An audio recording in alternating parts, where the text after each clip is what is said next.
வணக்கம் நண்பர்களே. இன்னைக்கு சட்டப்பேரவை தேர்தல் வந்தால் திமுக ஜெயிக்கும். மீண்டும் ஸ்டாலின் முதலமைச்சர் ஆவார்.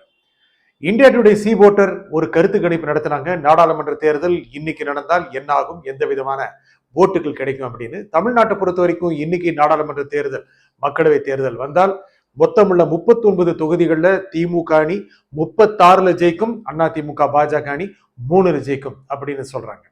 அது மட்டும் இல்லாம திமுகவுடைய வாக்கு சதவிகிதம் 48% ஆயிரும் அப்படின்னு சொல்றாங்க. பாஜக அதிமுக வாக்கு சதவிகிதம் கிட்டத்தட்ட 38-40% வரும் அப்படின்னு கருத்து கணிப்பு சொல்லுது. இதை எதை காட்டுது? இன்னைக்கு சட்டப்பேரவை தேர்தல் வந்தால் மீண்டும் ஸ்டாலின் செய்யும். அதே மாதிரி பார்க்க போனா 2026 வரைக்கும் இனி 8 மாசங்கள் இருக்கு. மிகப்பெரிய சேஞ்சஸ் வர வாய்ப்புல. ஆகையால் அடுத்த ஆண்டு சட்டப்பேரவை தேர்தலிலும் திமுக ஜெயிக்கும், ஸ்டாலின் முதலமைச்சர் ஆவார் அப்படின்னு கருத்து கணிப்பு மூலம் தெரிய வருது. ஏன் இந்த மாதிரி இருக்கு? ஏற்கனவே பலமுறை பேசின மாதிரி திமுக அணி ரொம்ப பலமா இருக்கு. திமுக பலமா இருக்கு. கூட இருக்கிற காங்கிரஸ், இடதுசாரிகள், விடுதலை சிறுத்தைகள், முஸ்லீம் லீக் போன்ற கட்சிகள் எல்லாமே சேர்ந்து ஒரு மிகப்பெரிய பலமான அணியை தொடர்ந்துட்டு வர்றாங்க. இது அந்த அணிக்கு மிகப்பெரிய சக்தியை கொடுக்குது. திமுகவுக்கு நல்ல சக்தியை கொடுக்குது, ஸ்டாலினுக்கு உறுதியை கொடுக்குது. ஏற்கனவே அவர் கொஞ்சம் உறுதியா தான் இருக்கிறார். கொஞ்சம் நிறைய பேர் உறுதியா இருக்கிறார். என்ன காரணம்? முக்கியமாக செயல்படுத்தின திட்டங்கள் 500க்கும் மேற்பட்ட வாக்குறுதிகள் கொடுத்து அதுல 100 கூட செயல்படுத்தல அப்படின்னு பல எதிர்கட்சிகள் சொல்றாங்க. கூட்டணி கட்சிகளை அப்பப்ப முணுமுணுக்கிறாங்க.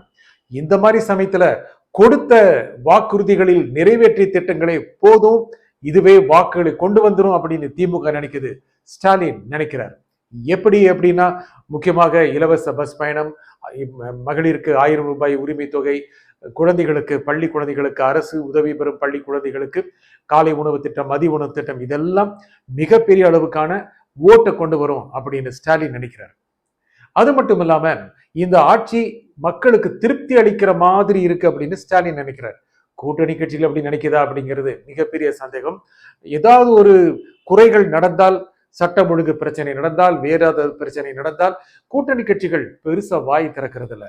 இது என்னமோ திமுகவுக்கு பயந்துட்டு இருக்காங்க, அவங்க ஒருவேளை வாய் திறந்தால் திமுக போக சொல்லிடும் அப்படிங்கிற எண்ணம் இல்லை. திமுகவை குறை சொல்லி தாங்களே டேமேஜ் பண்ணிக்க கூடாது அப்படின்னு ரொம்ப தெளிவா இருக்காங்க. அப்பனா இந்த கூட்டணி அப்படியே தொடரும் அப்படிதான் தெரியுது. அப்போ கூட்டணி கட்சிகள்லாம் நிறைய இடம் எதிர்பார்ப்பாங்களே, நோ, சான்சஸ் எல்லாம் ரொம்ப கம்மி. கடந்த முறை கொடுத்த மாதிரியே இடதுசாரிகளுக்கு 6 இடங்கள், விடுதலை சிறுத்தைகள் 6 இடங்கள், அப்படிதான் திமுக நினைக்குது. இந்த கட்சிகள் இதைவிட அதிக இடங்களை பெறுவதற்கான தகுதி உள்ளவைதான், நாம குறைச்சு சொல்லல. ஆனா அந்த அலையன்ஸ் டைனமிக்ஸ் இருக்குல்ல, கூட்டணி கணக்குகள், அதுல சமரசம் செய்ய வேண்டிய நிலைமை அதிகம் இருக்கும்.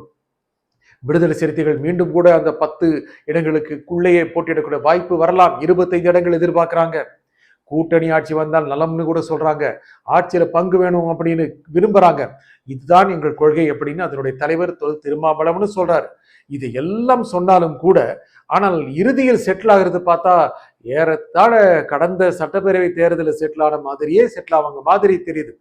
இந்த முறை பாமக ஒரு பகுதி, பாமக 2 பிரிஞ்சு கிடக்குல்ல, பாமக டாக்டர் ராமதாஸ், பெரியவர் ராமதாஸ், அவருடைய கட்சியும் பிரிவும் திமுக பக்கம் வந்துருமோ அப்படின்னு தெரியுது.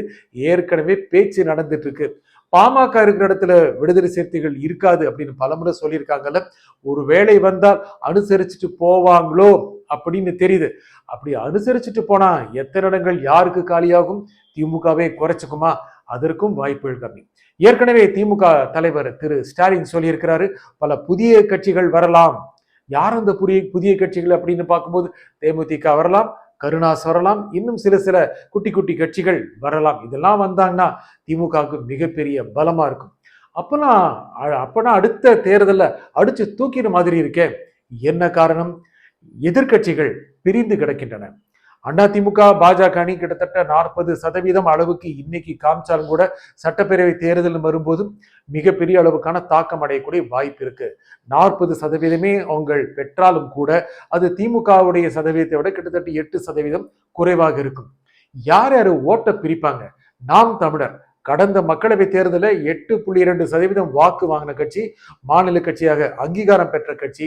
அடுத்த தேர்தலில் ஒருவேளை 12-14% போனால் அந்த வாக்குகள் யார்கிட்ட வாங்குவாங்க? கிட்டத்தட்ட தேசிய ஜனநாயக கூட்டணி அதிமுக பாஜக அணிகிட்டு இருந்தா வாங்க வாய்ப்பு இருக்கு. விஜய் விஜய் என்டர் ஆயிட்டாரு. அவர் அடுத்த தேர்தலுக்கு அப்புறம் முதலமைச்சர் ஆகணும்னு சொல்றாரு. முதலமைச்சர் ஆகியே தீருவேன் அப்படின்னு சொல்றாரு. மாநாட்டுக்கு மாநாடு கிட்டத்தட்ட 2-3% வாக்குகளை அதிகப்படுத்திட்டே போறாரு. இப்படியே போனா 30 வந்துருமா? அப்பனா குறைஞ்சபட்சம் 10 மாநாடு நடத்தணும் அப்படின்னு சொல்றீங்களா? இல்ல. ஒருவேளை அவர் சுற்றுப்பயணம் போய் மிகப்பெரிய அளவுக்கான ஆதரவை பெற்றார் என்றால் இன்னைக்கு நம்ம எதிர்பார்க்கிற ஒரு 8-10% 15 அளவு கூட போகக்கூடும். ஆனால் இது வெற்றிக்கான ஆட்சியை பிடிப்பதற்கான சக்தியை கொடுக்குமா? முடியாது. ஏன்னா அது வாக்கை பிரிக்கும் கூற வாய்ப்பு இருக்கிறது. யாரோட வாக்கை? திமுகவுக்கு எதிரான வாக்கை. அதிமுக ஒரு பக்கம், பாஜக அணி, அதிமுக பாஜக அணி, நாம் தமிழர் கட்சி, இதெல்லாம் திமுக எதிர்ப்பு வாக்களை பிரிச்சுட்டு இருக்கும்போது விஜயம் இறங்கிட்டார் அப்படின்னா, அவரும் பிரிச்சுட்டாருன்னா எதிரணி முழுக்க பிரிஞ்சில கிடக்கும். அதுவும் ஸ்டாலினுக்கு மகிழ்ச்சி தாங்க கொடுக்குது. ஆனா விஜய் பிரிக்கிற வாக்கு அதிமுக பாஜக வாக்கு மட்டுமா இருக்கும்? திமுகவோட வாக்காக இருக்கலாம் இல்லையா? அப்போ எவ்வளவு பிரிப்பாரு? சரி, 15% வச்சுக்குவோம். மொத்தம் அவர் வாங்க போறது அவருக்கானது 8, மீதி ஒரு 8 வச்சுக்கோமே. அதிமுக இருந்து 4, திமுக இருந்து 4 பிரித்தாலும் திமுக அப்பர் ஹேண்ட்ல தானே இருக்கு. அப்படின்னா ரொம்ப சந்தோஷமா தான் இருக்காங்க, ரொம்ப கம்ஃபர்டபுளா இருக்காங்க. இந்த தேர்தலை பொறுத்த வரைக்கும் ரொம்ப ரொம்ப கஷ்டப்பட வேண்டாம் அப்படின்னு நினைக்கிறாங்க.